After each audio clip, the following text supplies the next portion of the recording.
the Aryan race did not exist. This is not a conclusion that historians arrived at reluctantly through decades of accumulated research and genetic evidence. Nor is it a matter of interpretive dispute among scholars with differing methodologies and perspectives. It is a simple, demonstrable, and categorical fact. The biological category that the Nazi regime built an entire civilization around committing genocide was a fiction, a fabrication constructed through the selective misinterpretation of archaeological and anthropological and linguistic evidence, a myth that served ideological purposes rather than reflecting any biological reality. Yet this fiction, this manufactured illusion, built from pseudoscientific claims and mythological narratives,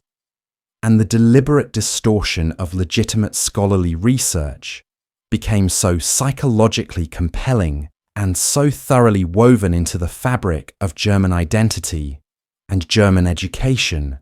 and German governance that millions of people believed in it with a depth of conviction that transcended rational argument or contradictory evidence, that produced willingness to kill and die for something that had never existed, except in the collective imagination of people who needed it to exist, because the fantasy served psychological purposes that reality could not satisfy. Welcome to Forgotten Minds. Today we dissect the psychology of racial myth-making, examining how the Nazi regime constructed an elaborate fiction that was simultaneously scientifically baseless and psychologically irresistible, exploring the specific mechanisms through which false beliefs became sacred truths, and through which millions of people came to experience participation in genocide as noble service to a higher cause, and recognizing that the process through which this particular delusion was manufactured reveals universal vulnerabilities in human cognition and social psychology that make all societies, including our own, potentially susceptible to the construction and propagation of equally false but equally compelling mythologies that justify domination and violence and dehumanization. To understand how the Aryan myth took root in German consciousness with such comprehensive force, you must first recognize the psychological conditions that made the population vulnerable to absorbing such a myth, the specific combination of historical trauma and wounded identity, and desperate searching for meaning that characterized Germany in the aftermath of World War I. And throughout the economic catastrophe of the 1920s and early 1930s. Germany had experienced itself as a civilized, educated, sophisticated nation with profound cultural achievements and a tradition of military power and scientific advancement, and then within a few years had experienced total military defeat, national humiliation through the terms of the Treaty of Versailles, economic collapse that wiped out the savings of the middle class and produced unemployment and desperation at scales that threatened social cohesion itself. Into this psychological wound stepped ideologies and mythologies that promised to explain how this degradation had occurred, that offered narratives in which Germany's suffering was not the result of military miscalculation or economic mismanagement, but rather of betrayal by internal enemies and contamination by inferior races and violation of natural racial hierarchies, that if restored would return Germany to its rightful place of supremacy and power. The Aryan myth addressed a profound psychological need, the need to make sense of suffering through narratives that transformed victimhood into destiny, that reframed national catastrophe as the result of treachery and conspiracy rather than as the consequence of actual historical forces and strategic errors. That offered the promise that if the nation could only purify itself of corrupting influences and reassert its racial superiority, then everything that had been lost could be recovered and magnified. The human mind craves narratives that assign meaning to chaos and that transform random suffering into purposeful struggle. And the Aryan myth provided exactly this kind of narrative, offering Germans a story in which their nation was the bearer of superior bloodlines and sacred destiny,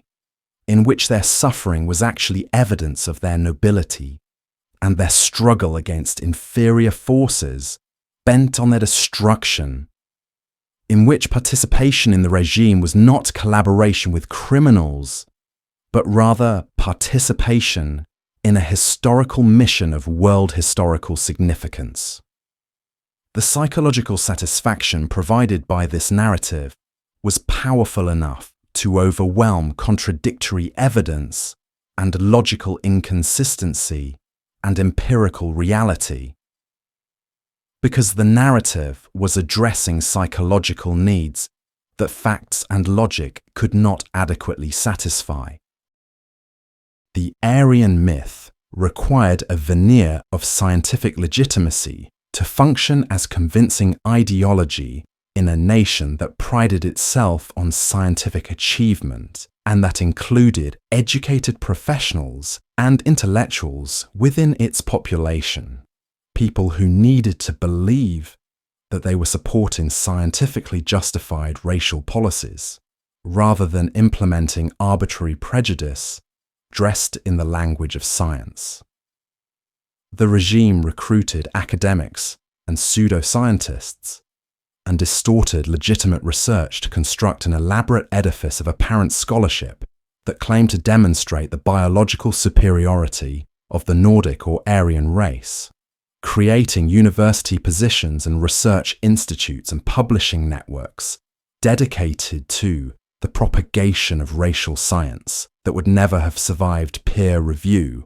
in contexts where ideological loyalty was not the primary criterion for academic advancement. Alfred Rosenberg, the regime's racial ideologist and author of the pseudo-philosophical text The Myth of the 20th Century,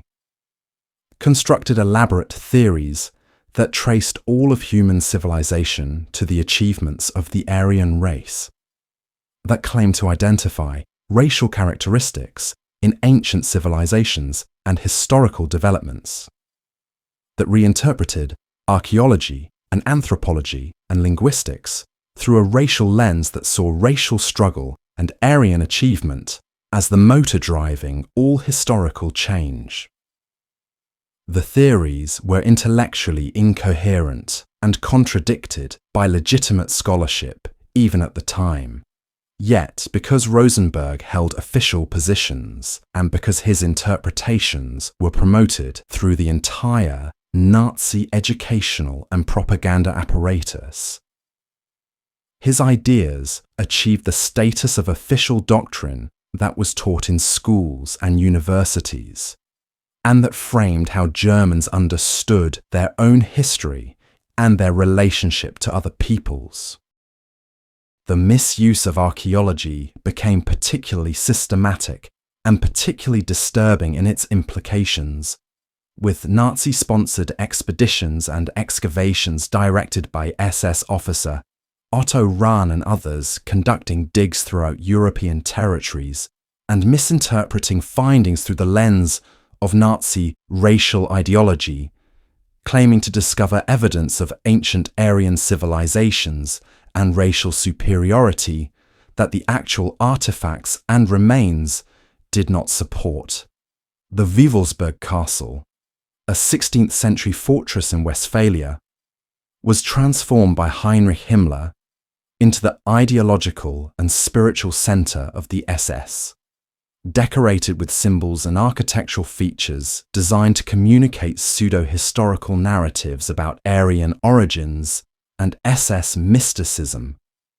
creating a physical space dedicated to the performance and reinforcement of racial mythology that would have appeared comical in its pretentiousness if its consequences had not been so catastrophic. The education system was weaponized to propagate these falsified narratives to children whose developing brains were still forming fundamental assumptions about reality, and whose capacity for critical evaluation of what they were taught are not yet fully developed. Textbooks were rewritten to present the Aryan myth as established fact. School curricula were reorganized around racial biology and racial history. Teachers were trained to present the superiority of the Nordic race as something as obvious and unquestionable as mathematics or chemistry, creating generations of German children who absorbed racial ideology not as something they had learned to believe through persuasion, but as something they simply took for granted as obvious truth about how the world was organized. The Aryan myth provided something that pseudo-scientific argumentation alone could never have provided, an emotional framework through which people could construct coherent identity and experience themselves as part of something sacred and transcendent and historically significant. The myth transformed ordinary Germans from people who had experienced themselves as citizens of a nation that had failed and suffered and been humiliated into members of a superior race engaged in a sacred struggle for survival against inferior forces bent on their destruction, from individuals with limited power and influence into participants in a historical mission of world historical importance, from people struggling with meaninglessness and economic desperation into soldiers in a cosmic battle between purity and contamination, between Aryan nobility and racial filth. The rituals and ceremonies that the regime constructed around racial ideology performed psychological functions that had nothing to do with actual racial science and everything to do with the human need for belonging and transcendence and participation in collective enterprises that feel meaningful and sacred. The Nuremberg rallies were designed not as forums for presenting scientific evidence about racial differences, but as religious experiences where the individual self dissolved into collective identity, where people experienced emotional states of euphoria and transcendence that became associated with racial mythology and with loyalty to the regime, creating emotional imprinting that made the ideology resistant to rational critique, because it had become woven into people's deepest emotional experiences and their sense of belonging and meaning. The SS in particular transformed into an organization dedicated to the cultivation and performance of racial mythology. With Himmler orchestrating elaborate rituals and ceremonies designed to communicate narratives of Aryan nobility and sacred destiny, with initiation rites that connected SS members to supposed ancient Aryan traditions, with genealogical investigations that attempted to prove racial purity going back generations,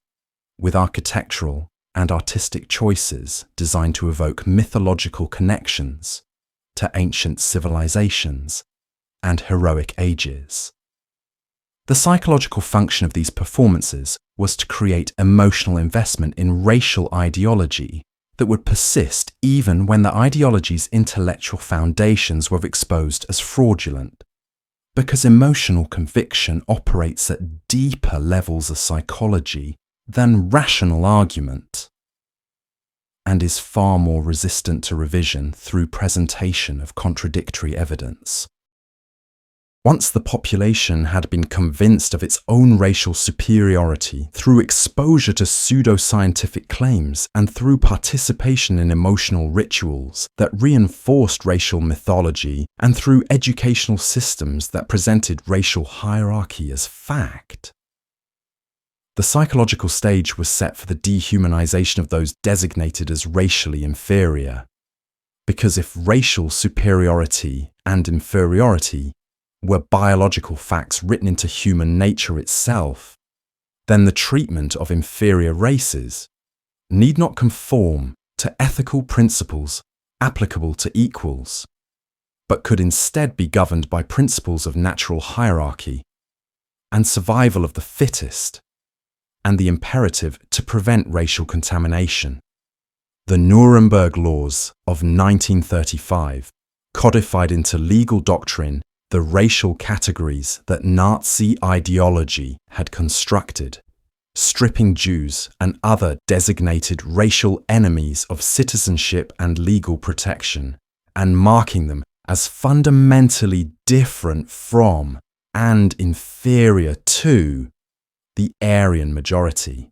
The psychological mechanism through which dehumanization operated was the transformation of abstract racial categories into concrete hierarchies that structured daily interactions and social relationships, making racial identity visible through badges and restrictions and exclusions that constantly communicated messages about worth and legitimacy and humanity itself. Jews were not presented as simply different or as holding different beliefs or as representing competing interests, but as fundamentally inferior beings whose very existence threatened the racial purity and survival of the Aryan race, as a kind of infestation or disease that needed to be eliminated for the health of the body politic, as less than fully human in ways that justified treating them with degrees of cruelty and exclusion, and eventually violence, that would have been psychologically unacceptable if applied to people understood as fully equal in humanity. The dehumanization was reinforced through propaganda that employed every technique of psychological manipulation to create emotional responses of disgust and fear and contempt toward targeted racial groups that presented them not as individual human beings with names and families and hopes and fears, but as abstractions and symbols and representatives of threatening forces that separated them visually and socially and physically from the Aryan majority in ways that made psychological connection and empathy increasingly difficult. The isolation of Jews in ghettos and the stripping away of their legal status and civil rights, and the constant visual reminders through badges and restrictions and signs that they were fundamentally different created psychological distance that allowed perpetrators to commit atrocities that would have been unthinkable against people understood as fully human and fully equal in worth and dignity. The Aryan myth contained within itself contradictions so profound that any intellectually honest examination of it should have revealed it as incoherent and contradictory. Yet, these contradictions were systematically suppressed and ignored and explained away through increasingly elaborate intellectual acrobatics that demonstrated the psychology of ideological commitment more clearly than any refutation, through logic and evidence, could have done. Hitler himself, the leader and embodiment of Nordic Aryan superiority, possessed physical features that did not conform to the Nordic ideal that the regime constantly promoted. His dark hair and relatively short stature did not match the tall, blonde, blue-eyed template that Nazi racial science had established as the standard for Aryan superiority. Yet this obvious contradiction was never publicly acknowledged and was systematically hidden from the population through careful control of photographs and public appearances. The regime's racial policies became increasingly incoherent as they encountered the practical complexities of actually categorizing human beings into neat racial categories, when real biology and real human populations did not cooperate with the ideological frameworks that had been constructed. individuals of mixed heritage or with uncertain racial lineage created classification problems that revealed how arbitrary and constructed the entire system of racial categorization actually was. Yet, rather than acknowledging that the categories were fictions, the regime simply invented increasingly elaborate, bureaucratic procedures for determining racial status, creating the appearance of scientific precision while actually implementing purely arbitrary judgments masked in the language of racial science. The miscegenation laws that were enacted to prevent racial contamination through interbreeding between Aryans and inferior races became so complex and so dependent on subjective interpretation that they revealed with stunning clarity that racial categories were social constructions rather than biological facts, that the entire elaborate edifice of racial science had no foundation in actual genetics or biology, that the regime had constructed an entire civilization around a myth that crumbled the moment anyone attempted to apply it with precision and consistency to the actual complexity of human genetic and social reality. The Aryan myth reveals something profoundly disturbing about human psychology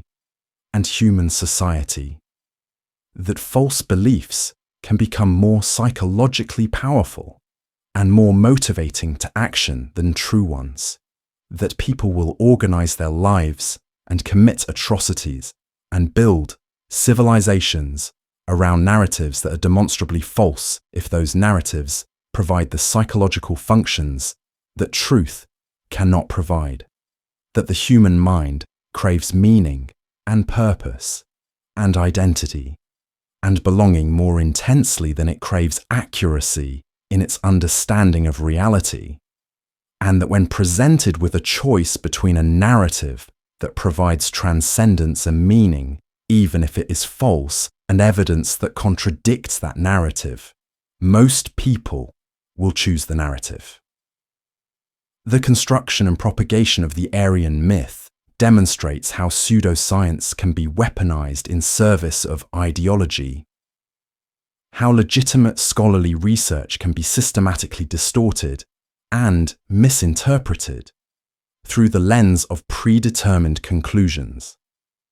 how educational systems can be transformed into propaganda apparatus that indoctrinate young people into accepting false premises as obvious facts, how emotional rituals and collective performances can create psychological investment in mythology that persists even when the intellectual foundations have been revealed as fraudulent,